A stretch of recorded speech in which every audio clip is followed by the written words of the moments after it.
A campaign finance dispute on the eve of D.C.'s primary election. Mayoral candidate Janice Lewis-George says the Office of Campaign Management or Finance, targeting her politically after it issued a $16,000 fine for violations. Fox 5's chief legal correspondent Katie Barlow joining us with a response from that agency. Katie?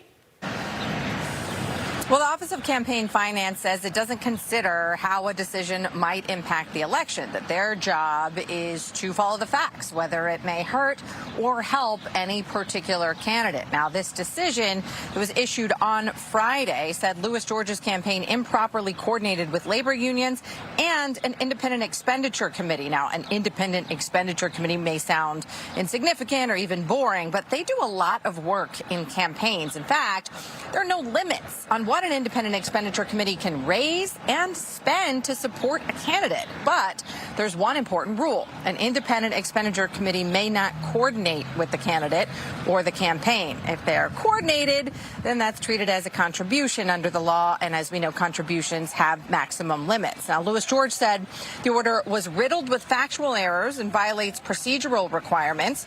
And it appears the committee had until July 20th to issue its decision, but chose to do so 5 days before the election.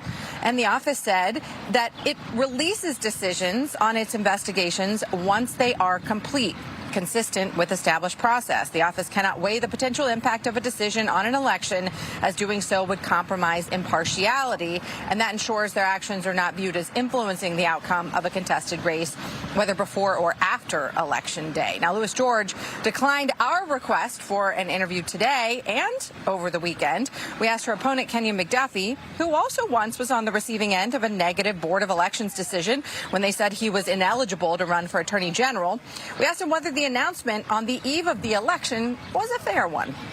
I think it's all fair for the independent Office of Campaign Finance to do a thorough investigation and issue an order that lays out in facts and evidence the egregious nature of the violations that Janice Lewis-George and her campaign is engaged in.